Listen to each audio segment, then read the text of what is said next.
तेन विघ्नाः प्रणश्यन्ति सिद्ध्यन्ति च मनोरथाः। वेदशास्त्रपुराणादिमर्मसद्धर्मबोधकान् बाळगारुगुरून् वन्दे गुरुभक्त्यैव साधकान्। पूज्याय राघवेन्द्राय सत्यधर्मरताय च भजतां कल्पवृक्षाय नमतां कामधेनवे। चित्रैः पदैश्च गम्भीरैर्वाक्यैर्मानैरखण्डितैः गुरुभावं व्यञ्जयन्ती भाति श्री जयतीर्थवान्। अभ्रमं भङ्गरहितं अजडं विमलं सदा आनन्दतीर्थमतुलं भजे तापत्रयापहं। प्रथमो हनुमान् नाम द्वितीयो भीमैव च पूर्णप्रज्ञस्तृतीयस्तु भगवत्कार्यसाधकः। कल्याणाद्भुतगात्राय कामितार्थप्रदायिने श्रीमद्वेङ्कटनाथाय श्रीनिवासाय तेभाय नारायणाय अखिलकारणाय श्रीप्राणनाथाय नमस्करोमि। अनाकुलं गोकुलमुल्ललास यत्पालितं नित्यमनाविलात्मा तस्मै नमो नीरदनीलभासे कृष्णाय कृष्णारमणप्रियाय। अपि त्रिलोक्या बहिरुल्लसन्ति तमो हरन्ति मुहुरान्तरञ्च दिश्यादृशन्नो विशदां जयन्ति मध्वस्य कीर्तिः दिननाथदीप्तिम्।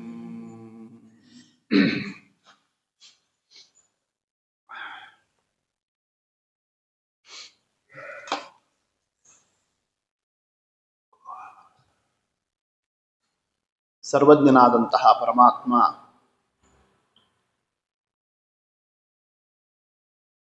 ತ್ರಿವಿಧ ಜೀವರಾಶಿಗಳಲ್ಲಿ ಸಾತ್ವಿಕರು ಯಾರು, ಮೋಕ್ಷಕ್ಕೆ ಹೋಗೋರು ಯಾರು, ರಾಜಸರು ಯಾರು, ಮೋಕ್ಷಕ್ಕೆ ಹೋಗದೇನೆ ನಿತ್ಯ ಸಂಸಾರದಲ್ಲಿ ಇರ್ತಕ್ಕವರು ತಾಮಸರು, ತಮಸ್ಸಿಗೆ ಹೋಗೋರು ಎಲ್ಲ ಗೊತ್ತಿದೆಯೋ ಇಲ್ಲ ದೇವರಿಗೆ? ಸರ್ವಜ್ಞ, ಎಲ್ಲ ಗೊತ್ತಿದೆ. ಎಲ್ಲ ಗೊತ್ತಿದ್ದ ಮೇಲೆ ಸೃಷ್ಟಿ ಮಾಡಿ ಸಂಸಾರದಲ್ಲಿ ಜೀವರಾಶಿಗಳನ್ನು ತಂದು ಆ ಜೀವರಾಶಿಗಳಿಗೆ ಸಾಧನ ಮಾಡಿಸಿ ಈ ಲಿಂಗ ಶರೀರದ ಭಂಗವನ್ನು ತರಿಸಿ ಆಮೇಲೆ ಮೋಕ್ಷಕ್ಕೆ ಕರ್ಕೊಂಡು ಹೋಗಿ ಸುಖ ಯಾಕೆ ಕೊಡಬೇಕು? ಡೈರೆಕ್ಟ್ ಆಗಿ ಹೊಟ್ಟೆಯಲ್ಲಿರ್ತಕ್ಕ ಜೀವರಾಶಿಗಳನ್ನೇ ಹೆಂಗೆ ಕಾಳುಗಳು ಆರಿಸ್ತೀವೋ ಇಲ್ಲೋ, ಇವರೆಲ್ಲ ಮೋಕ್ಷಕ್ಕೆ ಹೋಗೋರು ಈ ಕಡೆಗೆ, ಇದೆಲ್ಲ ಸುಮ್ಮನೆ ಇಲ್ಲೇ ಇರೋದು, ಇಲ್ಲೇ ಇರಲಿ, ಇವರೆಲ್ಲ ಈ ಕಡೆ ಇರೋರು ಅಂತ ಹಿಂಗೆ ಮಾಡಿಬಿಟ್ಟಿದ್ರೆ ಬೈಫರ್ಕೇಶನ್ಸ್ ಸರಳ ಕೆಲಸ ಆಗಿ ಹೋಗ್ತಿತ್ತು. ಪರಮಾತ್ಮ ಹಂಗ್ಯಾಕೆ ಮಾಡೋದಿಲ್ಲ? ಈ ಸಂಸಾರ, ಈ ದುಃಖ, ಈ ವಿಚಾರ, ಈ 108 ಯಾವುದು ಬೇಕಾಗೇ ಇಲ್ಲ. ಯಾಕೆ? ಏನು ಮಾಡಿದ್ರು ಕಡೆಗೆ ಶಾಶ್ವತವಾಗಿರೋದೇನು? ಎಲ್ಲರೂ ಮೋಕ್ಷಕ್ಕೆ ಹೋಗೋರು ಮೋಕ್ಷಕ್ಕೆ ಹೋಗ್ತಾರೆ, ತಮಸ್ಸಿಗೆ ಹೋಗೋರು ತಮಸ್ಸಿಗೆ ಹೋಗ್ತಾರೆ. ಏನಾರು ಬದಲಾವಣೆಗೆ ಏನಾರು ಅವಕಾಶ ಇದೆಯೇನು? ಇಲ್ಲ. ಆಮೇಲೆ ಯಾರ್ಯಾರು ಎಲ್ಲಿಗೆ ಹೋಗೋದು ಅಂತ ಅನ್ನೋದು ಫಿಕ್ಸ್ ಆಗಿದೆ ಅಂತ ಆದಮೇಲೆ ಈ ಸೃಷ್ಟಿ, ಸಂಸಾರ, ಈ ಸಾಧನ ಇಷ್ಟೆಲ್ಲ ಮಾಡ್ಕೊಂಡು ಏನ್ ಬೇಕು? ವ್ಯರ್ಥ ಅಂತ ಅನಿಸ್ತದೋ? ಪರಮಾತ್ಮ ಯಾಕೆ ಈ ಜೀವರಾಶಿಗಳನ್ನೆಲ್ಲ ಸೃಷ್ಟಿಯಲ್ಲಿ ಸಂಸಾರದಲ್ಲಿ ತಂದು ಮೋಕ್ಷ ಕೊಡ್ತಾನೆ ಅಂದ್ರೆ, ಮೋಕ್ಷದ ಸುಖ ಅದು ನಮಗೆ ಅನುಭವಕ್ಕೆ ಬರಬೇಕಲ್ಲ. ಆ ಸುಖಾನುಭವ ಬರಲಿ ಅಂತ ಅನ್ನೋದಕ್ಕೋಸ್ಕರನೇ ಇಷ್ಟು ಮಾಡಿದ್ದಾನೆ. ಯಾವಾಗ ಸುಖಾನುಭವ ಆಗ್ತದೆ? ಊಟ ಮಾಡಿದ್ದು ಅಡಿಗೆ ರುಚಿ ಹತ್ತೋದು ಯಾವಾಗ? ಚಲೋ ಹಸಿವೆ ಆಗಿದ್ರೆ ಮಾತ್ರ. ನಿಮ್ಗೆ ಹಸಿವಿನೇ ಆಗಿರ್ಲಿಲ್ಲ ಅಂತಂತಂದ್ರೆ ಆಗ ಹಂಗೆ ಸುಮ್ಮನೆ ತಿಂದ್ರೆ ತಿಂದ್ವಿ ಅಂತಾಯ್ತು, ಅದರ ಆನಂದನೇ ಬರೋದಿಲ್ಲ. ಆ ಆನಂದದ ಮಹತ್ವ ನಮಗೆ ಅರ್ಥ ಆಗೋದು ಯಾವಾಗ? ಬೆಳಕಿನ ಮಹತ್ವ ಅರ್ಥ ಆಗೋದು ಯಾವಾಗ? ಕತ್ಲಿ ಬಂದಿದ್ರೆ ಬೆಳಕು ಬಂದಾಗ ಬಂತು, ಬೆಳಕು ಬಂತು, ಬೆಳಕು ಬಂತು ಅಂತ ಆನಂದ ಆಗ್ತದೆ. ಕತ್ಲಿನೇ ನಿಮಗೆ ಅನುಭವಕ್ಕೆ ಬರಲಿಲ್ಲ ಅಂದ್ರೆ ಆಗ ಬೆಳಕಿನ ಮಹಿಮಾ ನಿಮ್ಗೆ ಅರ್ಥ ಆಗೋದಿಲ್ಲ. ದುಃಖ ಏನು ಅಂತಾನೆ ಗೊತ್ತಿಲ್ಲ ಅಂತ ಆದ್ರೆ ಮೋಕ್ಷದ ಸುಖದ ಆ ಒಂದು ವೈಭವ ಏನು ಅಂತ ನಿಮ್ಗೆ ಅರ್ಥ ಮಾಡ್ಕೊಳ್ಳಿಕ್ಕೆ ಸಾಧ್ಯ ಇಲ್ಲ. ಅದಕ್ಕೆ ಪರಮಾತ್ಮ ಆ ದುಃಖದ ಅನುಭವ ಸಂಸಾರದನ್ನೆಲ್ಲ ಕೊಟ್ಟು ಆಮೇಲೆ ಅದನ್ನು ಪರಿಹಾರ ಮಾಡಿಸಿ ಆಮೇಲೆ ಸುಖಾನುಭವದ ಮೋಕ್ಷದಲ್ಲಿ ತಂದಿಡ್ತಾನಲ್ಲ, ಅದು ಆ ಸುಖದ ಮಹತ್ವ ನಾವು ಹೆಮ್ಮೆ ಪಡುವಂತಹದ್ದಕ್ಕೆ ಒಂದು ದಾರಿ ಆಗ್ತದೆ. ಇಷ್ಟೆಲ್ಲ ದೃಷ್ಟಿ ಇಟ್ಟುಕೊಂಡು ಪರಮಾತ್ಮ ವ್ಯಾಪಾರವನ್ನು ಮಾಡುತ್ತಾನೆ. ಹಾಗೇನೆ ಅದರಂತೇನೆ ಹನುಮದವತಾರ, ಭೀಮಾವತಾರ, 2 ಅವತಾರಗಳ ವಿಚಾರ ಇವುಗಳನ್ನೆಲ್ಲ ತಿಳಿಸಿಕೊಟ್ರು ಮಧ್ವವಿಜಯದಲ್ಲಿ. ಮುಂದೆ 3ನೇ ಅವತಾರ ಯಾವುದು? ದಶಪ್ರಮತಿಂ. ದಶ ಅಂದ್ರೆ ಪೂರ್ಣ, ಪ್ರಮತಿ ಅಂದ್ರೆ ಪ್ರಜ್ಞಾ. ದಶಪ್ರಮತಿ ಅಂದ್ರೆ ಪೂರ್ಣ ಪ್ರಜ್ಞರು ಅಂತ ಅರ್ಥ. ಅಂದ್ರೆ 3ನೇ ತೃತೀಯ ಅವತಾರ ಏನಿದೆ, ಪೂರ್ಣ ಪ್ರಜ್ಞ ತೃತೀಯಸ್ತು ಭಗವತ್ ಕಾರ್ಯ ಸಾಧಕ, ಆ ಅವತಾರದ ಒಂದು ಮಹತ್ವ ನಮಗೆ ಅರ್ಥ ಆಗಬೇಕು ಅಂತಾದರೆ, ಹೇಗೆ ಕತ್ತಲೆ ಗೊತ್ತಿದ್ರೆ ಬೆಳಕಿನ ಮಹಿಮಾ ಗೊತ್ತಾಗ್ತದೋ ಹಾಗೆ ದುರ್ವಾದಗಳು ಏನು ಬಂದಿತ್ತು ಅನ್ನೋದು ಗೊತ್ತಾದರೆ ಯಾಕೆ ಶ್ರೀಮದಾಚಾರ್ಯರು ಬಂದರು, ಅದರ ಮಹಿಮಾ ಏನು ಅನ್ನೋದು ಆಗ ಅರ್ಥ ಆಗ್ತದೆ. ಆ ದೃಷ್ಟಿಯಿಂದ ನಾರಾಯಣ ಪಂಡಿತಾಚಾರ್ಯರು ಏನು ತಿಳಿಸಿಕೊಟ್ರು ಮಧ್ವವಿಜಯದಲ್ಲಿ? ಯೋ ಭೂರಿ ವೈರೋ ಮಣಿಮಾನ್ ಮೃತ ಪ್ರಾಕ್ ಏತತ್ ಪ್ರತೀಪಂ ಕಿಲ ಕರ್ತು ಕಾಮ ನಷ್ಟೋ ಜಸ ಸಂಕಟಮೇವ ಮಾಪ್ಯ. ಈ ಎಲ್ಲ ವೃತ್ತಾಂತವನ್ನು ತಿಳಿಸ್ತಾ ಇದ್ದಾರೆ. ಶ್ರೀಮದಾಚಾರ್ಯರ ಅವತಾರ ಪೂರ್ವಕಾಲದಲ್ಲಿ ಕೃಷ್ಣ ಭೀಮರಿಂದ ಏನು ದ್ವಾಪರಾಂತ್ಯದಲ್ಲಿ ಸ್ಥಾಪಿತವಾಗಿರತಕ್ಕಂತಹ ಸತ್ಸಿದ್ಧಾಂತದ ಸಾಧನ ಕ್ರಮ ಇದೆ, ಅದನ್ನು ಒಪ್ಪದೇ ಇರತಕ್ಕ ಮನಸ್ಸಿನ ತಾಮಸ ಸ್ವಭಾವದ ವರ್ಗ ಆಗ ನಾನಾ ರೀತಿಯಿಂದ ಬಾಹುಬಲದಿಂದ ಹೋರಾಟವನ್ನು ಮಾಡಿ ನಮ್ಮದೇ ನಡೆಸ್ತೀವಿ ಅಂತ ಹೊರಟರು. ನಾನಾ ಭೂಭಾರರಾಗಿರತಕ್ಕಂತಹ ರಾಜರುಗಳೆಲ್ಲರೂ ಕೂಡ ಆ ಕಾಲದಲ್ಲಿ ಬಕಹಿಡಿಂಬಾದಿ ನಾನಾ ವಿಧರಾಗಿರ್ತಕ್ಕಂತಹ ಬೇರೆ ಬೇರೆ ರಾಕ್ಷಸರು, ಮಣಿಮನ್ ಮೊದಲಾಗಿರತಕ್ಕಂತಹ ದೈತ್ಯರು ಎಲ್ಲರೂ ಭೀಮಸೇನ ದೇವರ ಆ ಗದಾ ಪ್ರಹಾರದಿಂದ ಏಟು ತಿಂದ ಮೇಲೆ ನಷ್ಟೌಜಸಃ ಸಂಕಟಮೇವ ಮಾಪ್ಯ, ಎದುರಿಸಲಿಕ್ಕೆ ಶಕ್ತಿ ಇಲ್ಲ, ಒಪ್ಪಿಕೊಳ್ಳತಕ್ಕಂತಹ ಯೋಗ್ಯತಾ ಇಲ್ಲ, ಇನ್ನು ಪಡೋದೇನು ಸಂಕಟನೆ, ಹೆಂಗಾದರೂ ಪ್ರತೀಕಾರ ಮಾಡಬೇಕು ಅನ್ನೋದು ಅವರ ಸ್ವಭಾವ. ಏನ್ ಮಾಡ್ತಾರ? ಕೈಲಾಗದಿದ್ದವರು ಬಾಯಿಲ್ ಮಾಡಬೇಕು ಅಂತ ಬಾಯಿಲ್ ಮಾಡ್ಲಿಕ್ಕೆ ಹೋಗ್ತಾರೆ. ಕೈಯಿಂದ ಮಾಡ್ಲಿಕ್ಕೆ ಆಗದಿದ್ದಾಗ ಬಾಯಾಗಿ ಏನಾದ್ರು ಮಾಡೋಣ, ಏನೋ ಅವ್ರ ಬಗ್ಗೆ ಇಲ್ಲದೆ ಇರೋದನ್ನ ಹೇಳೋದು, ಅವ್ರ ಬಗ್ಗೆ ಅಪಪ್ರಚಾರ ಮಾಡೋದು, ಹರಟೋದು. ಯಾಕೆ ನೇರವಾಗಿ ಎದುರಿಸ್ಲಿಕ್ಕೆ ಆಗದೆ ಇದ್ದಾಗ ಇಂಥವೆಲ್ಲ ಶುರುವಾಗ್ತವೆ. ಇದು ಎಲ್ಲಾ ಕಾಲಕ್ಕೂ ಇರೋದೆ. ಆ ಒಂದು ರೀತಿಯಿಂದ ಪರಮಾತ್ಮನ ವಿಷಯದಲ್ಲಿ ನಿರ್ಗುಣ ನಿರಾಕಾರವಾದವನ್ನು, ವೇದಶಾಸ್ತ್ರಗಳ ಬಗ್ಗೆ ಅದು ಪ್ರಮಾಣ ಆದರೆ ಅತತ್ವಾವೇದಕ ಅಂತ ಹೇಳೋದು, ಹಿಂಗೆ ನಾನಾ ಮುಖದಿಂದ ಯುಗನೂ ಅಂಥದ್ದೇ ಅವರಿಗೆ ಅನುಕೂಲವಾಗಿ ಬಂತು. ಯಾವುದು? ಕಲಿಯುಗ, ಕಲಿಪ್ರಾಬಲ್ಯ. ಇನ್ನು ಅದರ ಮೇಲೆ ಗೌತಮಸ್ಯ ಋಷೇ ಶಾಪ ಜ್ಞಾನೇ ತ್ವಜ್ಞಾನತಾಂಗತೆ. ಇನ್ನು ನಾನಾ ವಿಧವಾಗಿರ್ತಕ್ಕಂತಹ ಆ ಒಂದು ಸನ್ನಿವೇಶಗಳೆಲ್ಲವೂ ಕೂಡ ಇದ್ದಾವೆ. ನಿಜವಾದ ತತ್ವಜ್ಞಾನ ಮಾರ್ಗ ಕಮರಿ ಹೋಯಿತು. ವಿಜ್ಞಾನ ಭಾನುಮತಿ ಕಾಲಬಲೇ ನಲಿನೇ ದುರ್ಭಾಷ್ಯ ಸಂತಮಸ ಸಂತತಿತೋ ಜನೇಂಧೆ.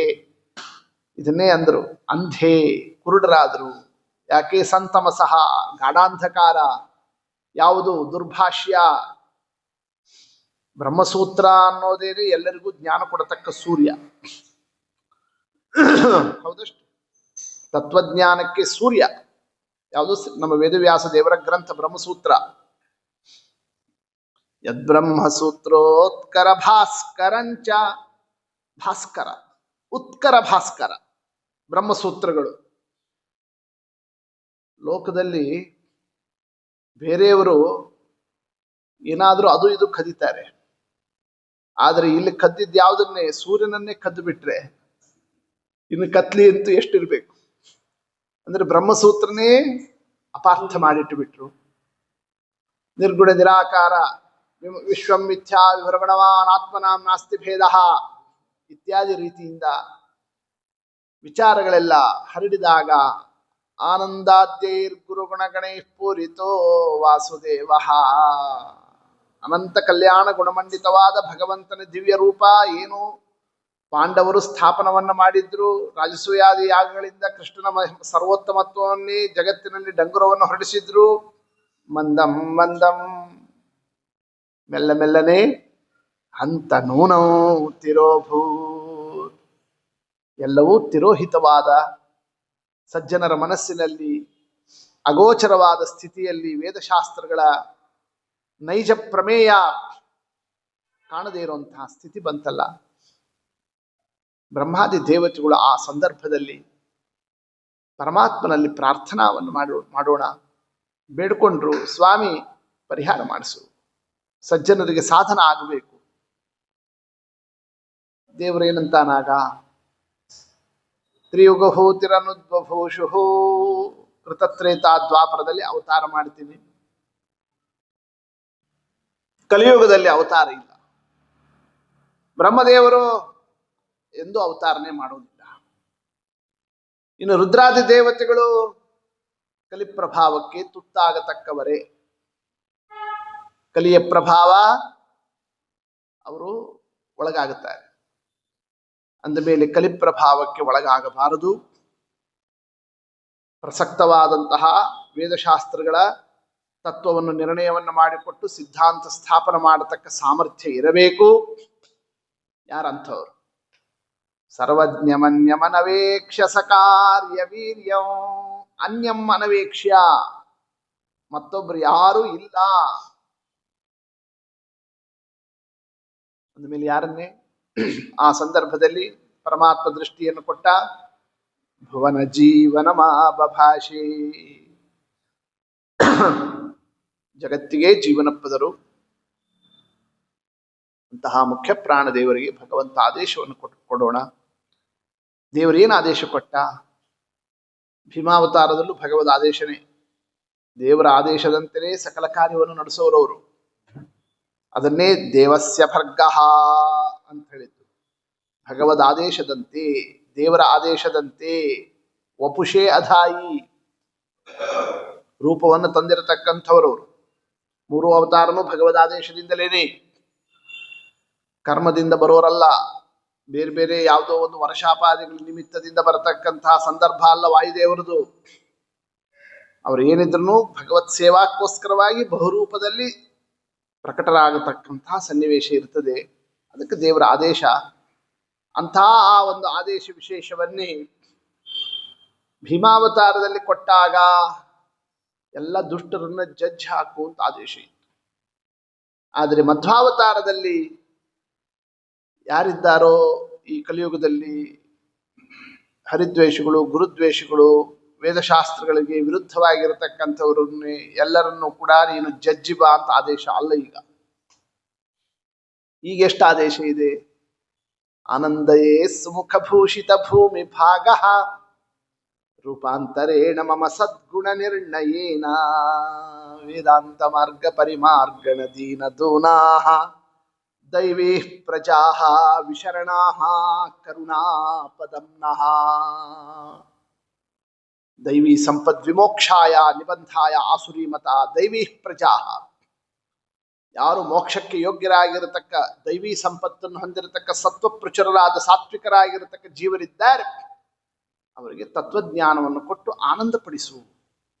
ಅದಕ್ಕೆ ರೂಪಾಂತರೇಣ ಮತ್ತೊಂದು ರೂಪವನ್ನೇ ಪ್ರಕಟವನ್ನ ಮಾಡು. ಆದೇಶ ಮೌಲಿ ಮಣಿಮುಜ್ವಲ ವರ್ಣಮೇನೋ. ಭಗವಂತನ ಆದೇಶ ಶಿರಸ್ಸಿನಲ್ಲಿ ಕಿರೀಟದಲ್ಲಿರತಕ್ಕ ಉತ್ತಮ ರತ್ನ ಅದು. ಹಾರಾವಲಿ ಮಿವಹೃದಾ ವಿಬುಧೇಂದ್ರಯಾಂಚ. ದೇವಾದಿ ದೇವತೆಗಳು ಸ್ವಾಮಿ ತಾವು ಭೂಲೋಕಕ್ಕೆ ಬಂದ್ರೆ, ನಾವು ಭೂಲೋಕಕ್ಕೆ ಬರೋ ಎಷ್ಟೋ ನಮ್ದೆಲ್ಲ ಕರ್ಮ ಇರ್ತಾವೆ, ನೀವಿದ್ದಾಗ ಬಂದ್ಬಿಟ್ರೆ ಅದೊಂದು ಸಾಧನ ಅಂತ ಆಗ್ತದೆ. ನಾವು ಆಗೆಲ್ಲ ಬರ್ತೀವಿ, ನಮ್ಮನ್ನು ಉದ್ಧಾರ ಮಾಡ್ರಿ, ನಮಗೂ ಸೇವಾ ಭಾಗ್ಯ ಕೊಡ್ರಿ ನಿಮ್ಮದು ಅಂತ ಎಲ್ಲಾ ದೇವಾದಿ ದೇವತೆಗಳು ಬೇಡ್ತಾ ಇರೋಣ. ಅನುಜಿಘೃಕ್ಷರವಾತಿ ತೀರ್ಷತೆ, ಸಜ್ಜನರನ್ನೇ ಅನುಗ್ರಹ ಮಾಡಬೇಕು ಎಂಬತಕ್ಕ ಇಚ್ಛಾ ವಿಶೇಷವನ್ನು ತಗೊಂಡಿದ್ದಾರೆ. ಅವತಾರ ಮಾಡತಕ್ಕ ಸಂಕಲ್ಪವನ್ನು ತಗೊಂಡಿದ್ದಾರೆ ಶ್ರೀಮದ್ ಆಚಾರ್ಯರು. ಮೂರನೇ ಅವತಾರದ ಆ ಒಂದು ಕ್ರಮವನ್ನು ತಿಳಿಸ್ತಾ ಇದ್ದಾರೆ. ಇದೆಲ್ಲ ಬಳಿತ್ಥೇತ್ಯಾದಿ ಸೂಕ್ತೋಕ್ತಂ ವಾಯೋರುಪತ್ರಯಂ ಪರಂ. ಬಳಿತ್ಥಾ ಸೂಕ್ತದಲ್ಲಿ ಎಲ್ಲ ಅಂಶನೂ ಕೂಡ ಆ ಮಾರ್ಮಿಕವಾದಂತಹ ಕ್ರಮದಲ್ಲಿ ಆ ಶಬ್ದಗಳಲ್ಲಿ ಇಟ್ಟಿದ್ದಾರೆ ವೇದ ಪುರುಷ. ಏನಂತ ಹೇಳಿದ್ರು ಬಳಿತ್ಥಾ ಸೂಕ್ತದಲ್ಲಿ ಇದೇ ವಿಷಯವನ್ನೇ. ತೃತೀಯಂ ಅಸ್ಯ ವೃಷಭಸ್ಯ ದೋಹಸೇ ದಶ ಪ್ರಮತಿಂ ಜನಯಂತ ಯೋಷಣಃ ಅಂತ ಹೇಳ್ತಾ ಇದ್ದಾರೆ. ತೃತೀಯಂ ಅಸ್ಯ, ನಮ್ಮ ಮುಖ್ಯ ಪ್ರಾಣದೇವರ ತೃತೀಯಂ ಮೂರನೇ ರೂಪ. ಬರೀ ಅಸ್ಯ ಅಂತಷ್ಟೇ ಹೇಳಲಿಲ್ಲ, ಅಲ್ಲಿ ಏನ್ ಶಬ್ದ ಇಟ್ಟಿದ್ದಾರೆ? ವೃಷಭಸ್ಯ ಅಂತಂತಂದ್ರು. ವಾಯುದೇವರಿಗೆ ಒಂದು ಶಬ್ದ ಇಟ್ರು, ವೃಷಭಸ್ಯ ಅಸ್ಯ. ಆ ವೃಷಭಸ್ಯ ಅನ್ನೋದನ್ನು ನಾನಾ ಕ್ರಮದಿಂದ ಯೋಜನೆ ಮಾಡ್ಲಿಕ್ಕೆ ಅವಕಾಶ ಇದೆ. ವೃಷಭಸ್ಯ, ವೃಷಭ ಅನ್ನೋ ಶಬ್ದಕ್ಕೆ ಶ್ರೇಷ್ಠ ಅಂತ ಅರ್ಥ ಇದೆ. ಗೊತ್ತಾಯ್ತಲ್ಲ, ಪುರುಷ ಋಷಭ ಅಂತಂತಾರೆ, ಪುರುಷ ಋಷಭ ಅಂತ. ವೃಷಭ ಶಬ್ದಕ್ಕೆ ಶ್ರೇಷ್ಠ, ಸರ್ವರಿಗೂ ಶ್ರೇಷ್ಠ, ಸರ್ವೋತ್ತಮ ಅನ್ನೋ ಅರ್ಥ ತಗೊಂಡಾಗ ವೃಷಭ ಅಂದ್ರೆ ಯಾರು? ನಮ್ಮ ಸ್ವಾಮಿ ಪರಮಾತ್ಮ. ಅಂದೇಲೆ ವೃಷಭಸ್ಯ ಅಂದ್ರೆ ಸರ್ವೋತ್ತಮನಾದ ಭಗವಂತನ ಪ್ರೀತಿಗೋಸ್ಕರ ಈ ಮೂರನೇ ಅವತಾರ. ದಶಪ್ರಮತಿಂ ಅಂದ್ರೆ ಭಗವತ್ ಪ್ರೀತಿಗೋಸ್ಕರವಾಗಿ ಭಗವದ್ ಆದೇಶದಂತೆ ಏನ್ ದೇವತೆಗಳು ಪ್ರಾರ್ಥನಾ ಮಾಡಿದ್ರು, ಭಗವಂತ ಆದೇಶ ಕೊಟ್ಟ, ಅದನ್ನೇ ಆ ದೇವರ ಪ್ರೀತಿ ಪಡಿಸಬೇಕು, ಭಗವಂತ ಸಂತುಷ್ಟನಾಗಲಿ ಅನ್ನೋ ಕಾರಣಕ್ಕೋಸ್ಕರವಾಗಿ ತೃತೀಯಂ ಮೂರನೇ ಅವತಾರ. ಅಂದಮೇಲೆ ಮಧ್ವ ವಿಷಯದಲ್ಲಿ ಹೇಳಿರೋ ಪ್ರತಿಯೊಂದು ವಿಷಯನು ವೃಷಭಸ್ಯ, ಭಗವಂತನ ಆ ಒಂದು ಇಚ್ಛಾದಂತೆ. ದೇವರು ಕೂಡ ಬೇರೆಯವ್ರಿಗೆ ಯಾರಿಗೂ ಹೇಳದೇನೇನೆ ಇವ್ರಿಗೆ ಯಾಕೆ ಹೇಳ್ದ? ಯಾರಿಗೆ? ವಾಯುದೇವರಿಗೆ ಯಾಕೆ ಹೇಳ್ದ? ವೃಷಭಸ್ಯ ಮತ್ತೊಂದು ಅರ್ಥದಲ್ಲಿ. ಗೊತ್ತಾಯ್ತಲ್ಲ, ವೃಷಭಸ್ಯ ತೃತೀಯಂ, ಇವರು ವೃಷಭರೇ. ವೃಷಭ ಶಬ್ದಕ್ಕೆ ಅರ್ಥ ಏನು? ಉತ್ತಮ. ಪರಮಾತ್ಮ ವೃಷಭ ಸರ್ವೋತ್ತಮ, ಇವರು ವೃಷಭ ಯಾರು? ಜೀವೋತ್ತಮರು. ಹೌದಷ್ಟೇ, ವಾಯು ಜೀವೋತ್ತಮ ಅಂದೇಳಿ ಇವರು ವೃಷಭರೇ, ಜೀವರಲ್ಲಿ ವೃಷಭರು. ಸರ್ವ ವೃಷಭ ಪರಮಾತ್ಮ, ಜೀವರಲ್ಲಿ ವೃಷಭ ಯಾರು? ವಾಯುದೇವರು. ಇವರು ಜೀವೋತ್ತಮರಾದ್ದರಿಂದಲೇನೇ ವೃಷಭಸ್ಯ. ಜೀವೋತ್ತಮತ್ವ ನಾನಾ ಕ್ರಮದಲ್ಲಿದೆ, ಅನೇಕ ರೀತಿಯಲ್ಲಿ ಇವರು ಜೀವೋತ್ತಮತ್ವಕ್ಕೆ ವಿಚಾರಗಳು ಪ್ರಮಾಣಗಳಲ್ಲಿ ಸಿಗ್ತದೆ. ಆದರೆ ಪ್ರಸಕ್ತ ಜೀವೋತ್ತಮತ್ವ ಎಂಥದ್ದು? ಈಗ ಏನು ಅವತಾರದ ಸಂದರ್ಭದಲ್ಲಿ ಯಾವ ಜೀವೋತ್ತಮತ್ವವನ್ನು ಪರಮಾತ್ಮ ನೋಡಿದ? ಕಲಿಪ್ರಭಾವಕ್ಕೆ ಒಳಗಾಗದೇ ಇರುವಂತಹ ಜೀವೋತ್ತಮತ್ವ. ಈ ಕಾರಣದಿಂದ ಜೀವೋತ್ತಮತ್ವ.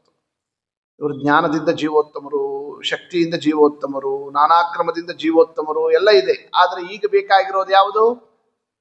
ಕಲಿಯುಗ ಇದೆ, ಈಗ ಅವತಾರ ಮಾಡಬೇಕು. ಬೇರೆ ದೇವತೆಗಳು ಹೋದರೆ ಕಲಿಯ ಪ್ರಭಾವಕ್ಕೆ ತುತ್ತಾಗುತ್ತಾರೆ.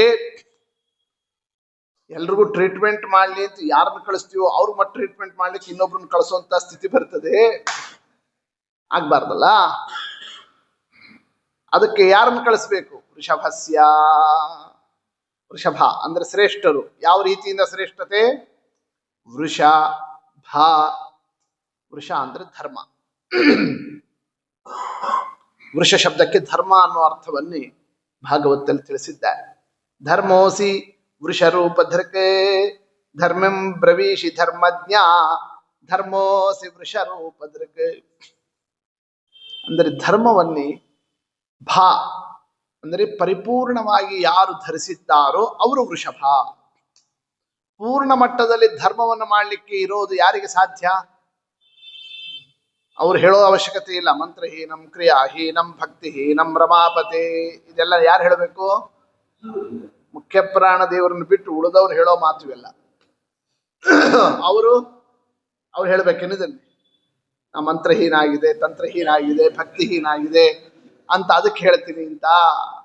ಹಂಗೆ ಭಗವಂತನ ನಾಮೋಚ್ಚಾರಣೆ ಮಾಡೋ ಅವಶ್ಯಕತೆ ಅವ್ರಿಗಲ್ಲ. ಅವರು ಭಗವತ್ ಪ್ರೀತಿಗೋಸ್ಕರ ಭಗವನ್ನಾಮೋಚ್ಚಾರಣೆ ಮಾಡೋದು. ಯಾಕೆ? ವೇದಶಾಸ್ತ್ರಗಳಿಗೆ ಪ್ರಾಮಾಣ್ಯ ರಕ್ಷಣೆ ಆಗೋದೇನೇನೆ ವಾಯುದೇವರಿಂದ. ಅದಕ್ಕೆ ಅವರು ವೃಷಭರು. ಈಗ ವೇದಶಾಸ್ತ್ರಗಳು ವಿಧಿ ನಿಷೇಧ ಹೇಳ್ತಾವೋ ಇಲ್ಲ, ಧರ್ಮವನ್ನು ಹೇಳ್ತದೋ ಇಲ್ಲ, ಇದನ್ನು ಮಾಡಬೇಕು ಇದನ್ನು ಮಾಡಬಾರದು ಎಂಬತಕ್ಕಂತಹ ಒಂದು ವ್ಯವಸ್ಥೆಯನ್ನೆಲ್ಲ ವೇದ ಹೇಳ್ತಾವೋ ಇಲ್ಲ. ಅದನ್ನು ಮಾಡೋರೇ ಯಾರು ಇಲ್ಲ ಜೀವರಲ್ಲಿ ಅಂತ ಆದ್ರೆ ಅದು ಹೇಳಿದ್ದೇನೆ ವ್ಯರ್ಥ. ಹೌದಲ್ಲ? ಮಾಡೋರು ಯಾರು? ವೇದಶಾಸ್ತ್ರೋಕ್ತವಾಗಿರತಕ್ಕ ಧರ್ಮಾಧರ್ಮ ವಿಷಯದಲ್ಲಿ ಪರಿಪೂರ್ಣ ಮಟ್ಟದಲ್ಲಿ ಆಚರಿಸ್ತಕ್ಕಂಥದ್ದು ಯಾರಿಗೂ ಸಾಧ್ಯ ಇಲ್ಲ. ಎಲ್ಲರೂ ಮಂತ್ರ ಏನಂ ಕ್ರಿಯಾ ಏನಂ ಹೇಳೋರಾಗಿಬಿಟ್ರೆ ವೇದಕ್ಕೆ ಅಪ್ರಾಮಾಣ್ಯ ಬಂತು. ಹೌದಾ? ಅಂದ್ರೆ ವೇದಕ್ಕೆ ಪ್ರಾಮಾಣ್ಯ ವೇದೋಕ್ತ ಕರ್ಮಾನುಷ್ಠಾನ ಪೂರ್ಣ ಮಟ್ಟದಲ್ಲಿ ನಡೆಸೋರು ಒಬ್ಬರಾದ್ರೂ ಇದ್ರೆ ಮಾತ್ರ. ಯಾರೋ ವೃಷಭಸ್ಯ, ಅದು ವೃಷಭ. ವೃಷ ಅಂದ್ರೆ ಧರ್ಮ. ವೇದಶಾಸ್ತ್ರೋಕ್ತವಾಗಿರತಕ್ಕ ಪೂರ್ಣ ಆ ಆಚರಣೆಗಳನ್ನು ನಡೆಸ್ತಕ್ಕಂತಹ ಸಾಮರ್ಥ್ಯ ಇರೋರು ಯಾರೋ ಅವರಿಗೆ ಈ ಆದೇಶ ಕೊಡಬೇಕು ಅಂತ ದೇವರು ಏನು ಮಾಡಿದ್ದಾನೆ ಆ ಸಂದರ್ಭದಲ್ಲಿ.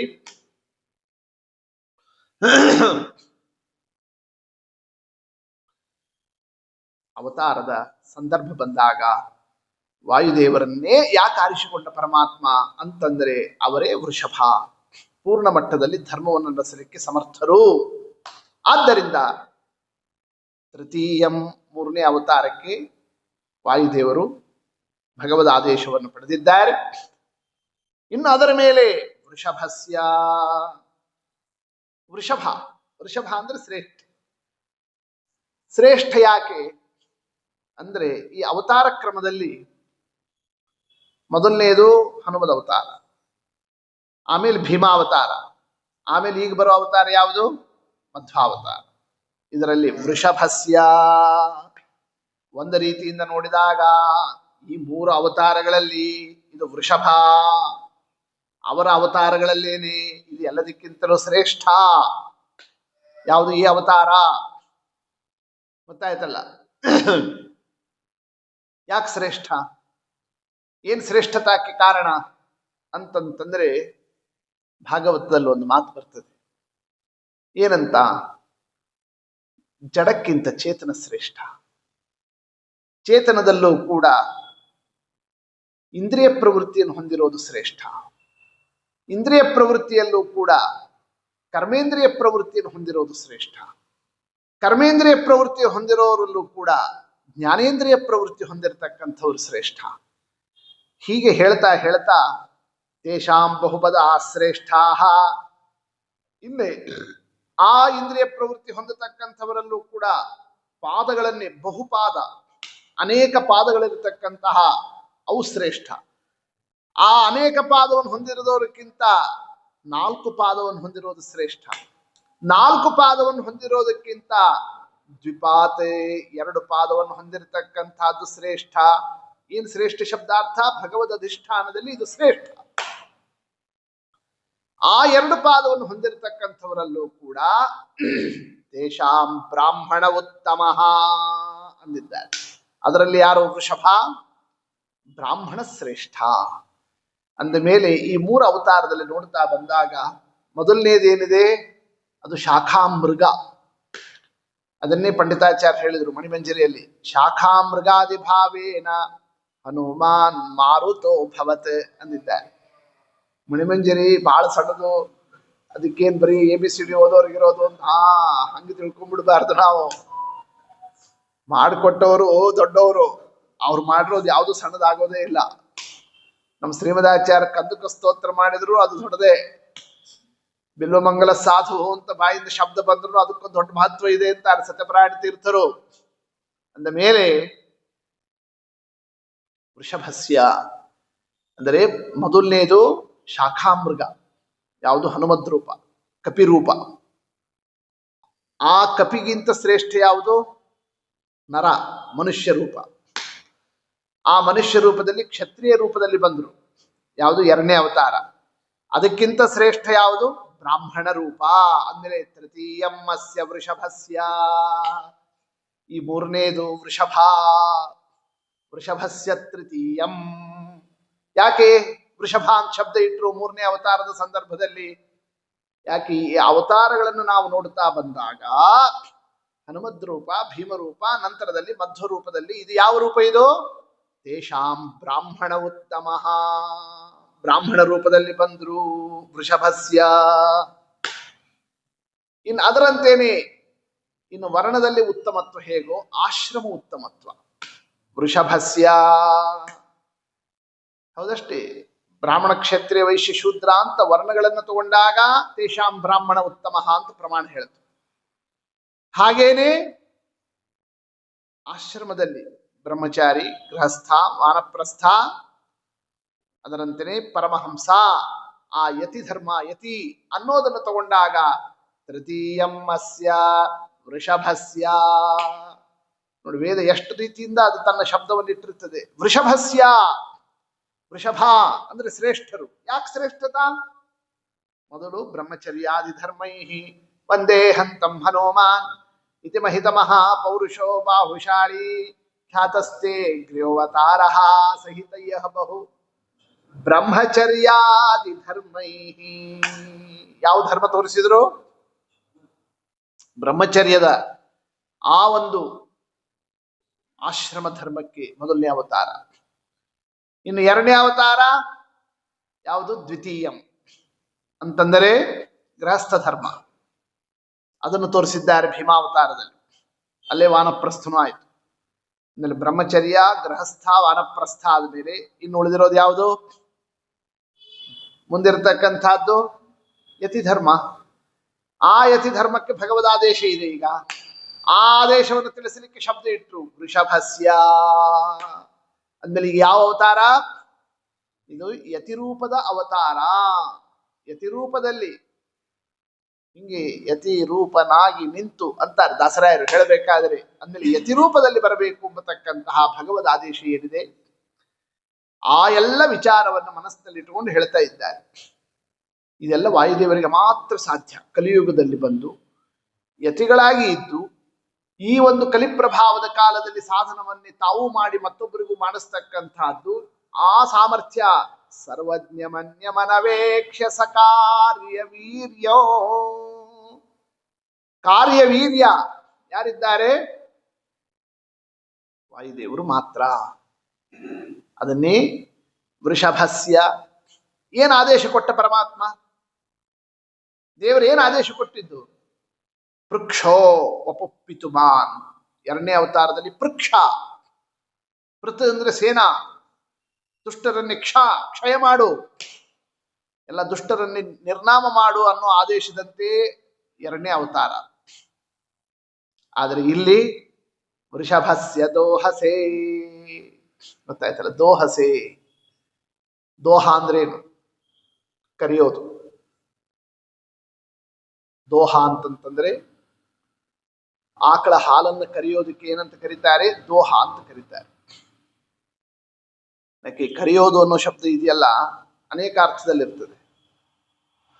ಏನ್ ಮಾಡ್ತಾ ಇದ್ದಾರೆ ಅವರು ಅಂತಂದಾಗ ಕರಿತಾ ಇದ್ದಾರೆ ಅಂದ್ರೆ ಬರ್ಬೇಕು ಅಂತ ಹೇಳಿದ್ದಾರೆ ಅನ್ನೋದಕ್ಕೂ ಕರೆಯೋದು ಅಂತಾರೆ. ಏನಾಯ್ತೋ ಇಲ್ಲೋ, ಇನ್ನು ಬೋಂಡ ಕರೆದಿದ್ದಾಗಿಲ್ಲ ಅಂತಾರೆ, ಕರಿತಾ ಇದ್ದಾರೆ ಅಂತ. ನೋಡಿ, ಅಲ್ಲೂ ಕರೆಯೋದು ಅಂತ. ನೋಡಿ, ಕರೆಯೋದು ಅನ್ನೋ ಶಬ್ದ ಕನ್ನಡದಲ್ಲೇನೆ ಇಷ್ಟು ಒಂದ್ ಶಬ್ದಕ್ಕೆ ನಾವು ಹೆಂಗ್ ಮಾತನಾಡ್ತಾ ಇದ್ವಿ. ಗೊತ್ತಾಯ್ತಲ್ಲ. ನಮ್ ವೆಂಕೋವಾಚಾರ್ ನೆನಪಾಗ್ತಾರೆ. ನಿಮ್ ತಂದೆಯವರು ಒಂದ್ಸಲ ಹಾಸ್ಯ ಮಾಡಿದ್ರು ನನಗೆ. ಸಂತೆಬಿಂದೂರ್ಗೆ ಹೋಗಿದ್ವಿ, ಅವರು ಬಂದಿದ್ರು. ಕರಿತಾ ಇದ್ದಾರೆ, ಎಣ್ಣೆ ಒಳಗೋ ತುಪ್ಪದಲ್ಲೋ ಅಂತ ಕೇಳಿದ್ರು ಅವರು. ನಿಮ್ಮನ್ನು ಕರಿತಾ ಇದ್ದಾರೆ ಆಚಾರ್ಯ ಅಂತ ನಾ ಅವ್ರಿಗೆ ಹೇಳಿದಾಗ, ನಮ್ಮ ಅಪ್ಪ ಅವ್ರು ಕರೆದ್ರು, ಕರಿ ಅವ್ರನ್ನ ಎಂತ ನಿಮ್ಮನ್ನು ಕರಿತಾ ಇದ್ದಾರೆ ಎಣ್ಣೆ ಒಳಗೋ ತುಪ್ಪದೊಳಗೋ ಅಂತ ಕೇಳಿದ್ರು. ವಿನೋದ. ಯಾವ್ದು 30-35 ವರ್ಷ ಆಗೋಯ್ತು ವಿಚಾರ. ಗೊತ್ತಾಯ್ತಲ್ಲ. ಅಂದ್ರೆ ಶಬ್ದ ಬಹ್ವರ್ಥ ಇರ್ತದೆ. ಆ ಬಹ್ವರ್ಥ ಇರೋದ್ರಿಂದಲೇ ಶಬ್ದಕ್ಕೊಂದು ವೈಭವ. ಗೊತ್ತಾಯ್ತಲ್ಲ. ಯಾಕೆ ಸಣ್ಣ ಶಬ್ದ ಆದ್ರೂ ಆ ಶಬ್ದದಲ್ಲಿ ಬಹು ವಿಚಾರವನ್ನೆಲ್ಲ ಅದು ಅರಳಿಸ್ಲಿಕ್ಕೆ ದಾರಿ ಸಿಗ್ತದೆ.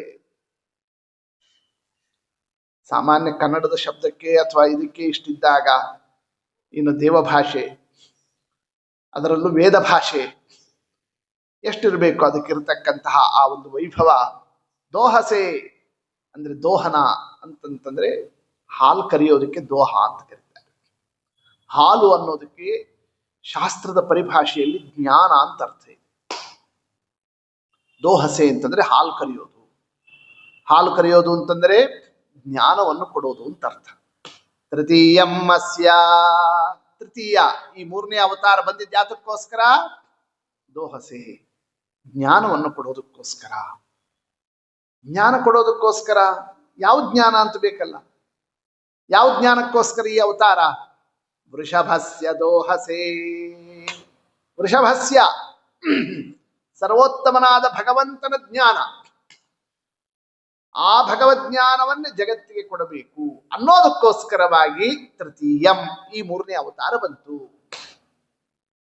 ಅಂದ್ರೆ ಭಗವಂತ ಆದೇಶ ಮಾಡಿದ್ದು ಎಲ್ಲರನ್ನು ಜಡ್ಜ್ ಬಾ ಅಂತಲ್ಲ, ನನ್ನ ಬಗ್ಗೆ ಸರಿಯಾದ ಯಥಾರ್ಥ ಜ್ಞಾನ ಅದನ್ನು ಮುಟ್ಟಿಸು, ಭಗವಂತನ ಬಗ್ಗೆ ತತ್ವಜ್ಞಾನವನ್ನೇ ನೀಡತಕ್ಕಂತಹ ದೃಷ್ಟಿಯಲ್ಲಿ ತೃತೀಯಮ್ಮಸ್ಯ ವೃಷಭಸ್ಯ.